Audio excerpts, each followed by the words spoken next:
ایک صحابی رسول صلی اللہ علیہ وسلم، ان کا نام تھا حضرت خبیب. کیا نام تھا؟ خبیب.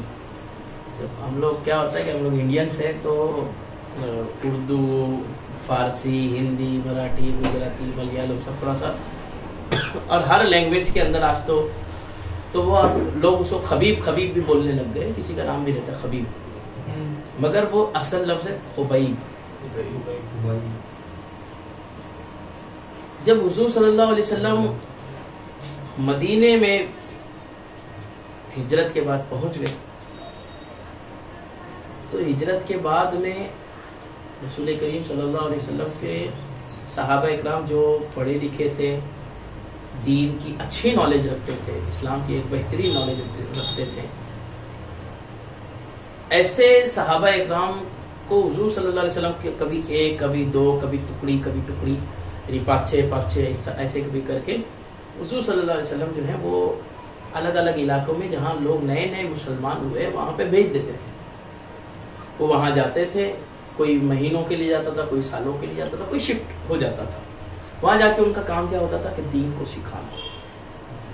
اس میں موسٹ اکثر وہ صحابہ تھے جو حضور صلی اللہ علیہ وسلم کے ہاتھ پہ 13 سال حضور مکے میں رہنا، مدینے میں صرف 10 سال رہے، مگر مدینے سے عروج ملا، کیونکہ یہاں محبت کرنے والے تھے اور وہاں دشمن تھے، وہاں نفرت کرنے والے تھے.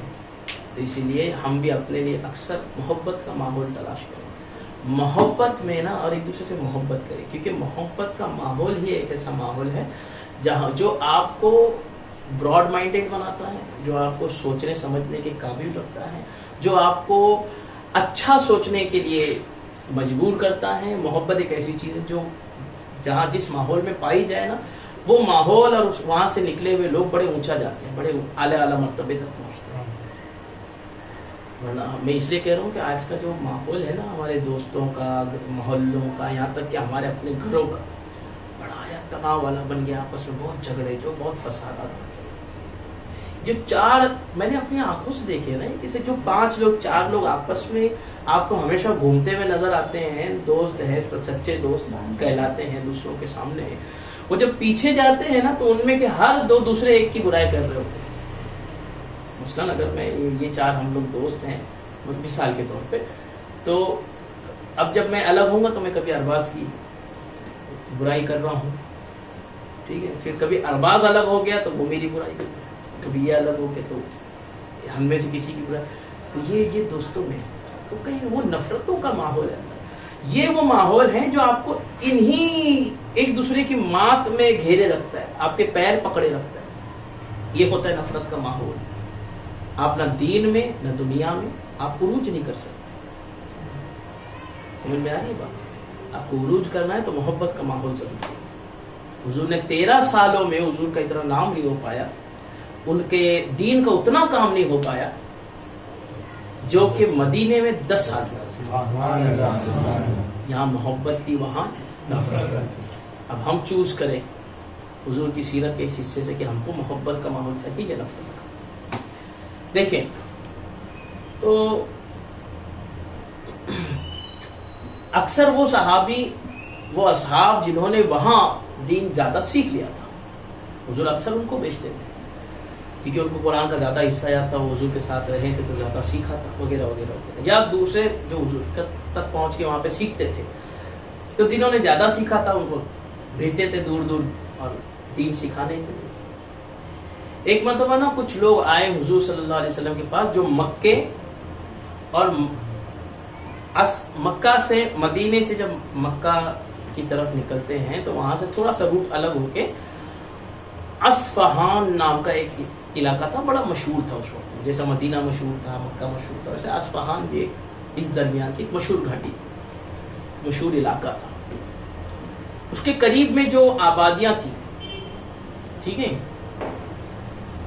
تو وہ جو تھا نا، وہاں سے اصفہان سے مکے کے بیچ میں جو لوگ رہتے تھے، تو وہ جو قبیلے والے تھے بڑے لڑاکو قسم کے تھے، بڑے بہترین تیر باز، اور تیر ان کو بڑے اچھے چلانے آتے تھے، اور تلوار زنی ان کو بڑی اچھی تھی، ان کی گھوڑ سواریاں اچھی تھی.